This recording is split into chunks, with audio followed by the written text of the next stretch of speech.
Hello everyone, Kurt Holford here and welcome back to another episode from Holford Labs. Today we're going to be focusing on the turns of the sword and foot and see different combinations that kind of work together here as we start to play with one and mix them with others. Now before we begin to any of this right here, I have a quick video here that's going to be segmented all here to show exactly what my interpretations are. So if you've missed any of that footage from earlier videos, you can see it right here. I'm going to show exactly what I think the turns of the sword come down to, which really deals with the wrist, as well as the turn of the feet and how I kind of play them out here. Key components right here that make sense to me is that ultimately where the thumb goes is where my direction is going here, which is why I believe that these two styles work together and how we are able to determine what the volta actually are within Fiore's Armazzari system. So with that being the case here, let's review what the volta are and get into it.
So you can see with the video there that essentially when we start off here with the volta, the direction of the thumb, which I had in regards to the senyo, and the direction of my body as far as where my chest is pointed, they're basically the same thing. And I think that ultimately that's a big part right here that's why I think that the volta of the feet and the sword are supposed to be an intuitive process right here, because ultimately you're just following along with the senyo to know which your directions are going towards. Now, the rest of it is combined together, all the different types of volta options here, very basic in this case. Of course, there's ways to kind of move off and to have all different areas within the fendente, sottani, mezzani, and the punta lines. However, at this point right here, I just chose to do some very basic things. If people want to play with this and kind of explore for themselves and see how these words right here are not anything like leveling up special, they're just anatomy that allow us to do certain things here.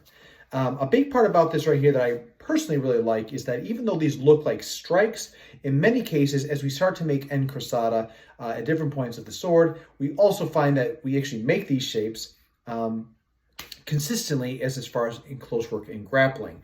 So in regards to that, the more we start doing this type of thing here, we're not playing at the sword, we're utilizing the sword in a directional point right here within one hand that looks like extension and retraction and may look like blows themselves. However, they also, in my opinion, reflect many of the plays that we'll see here with the sword in one hand, two hand, as well as an armored sword is concerned.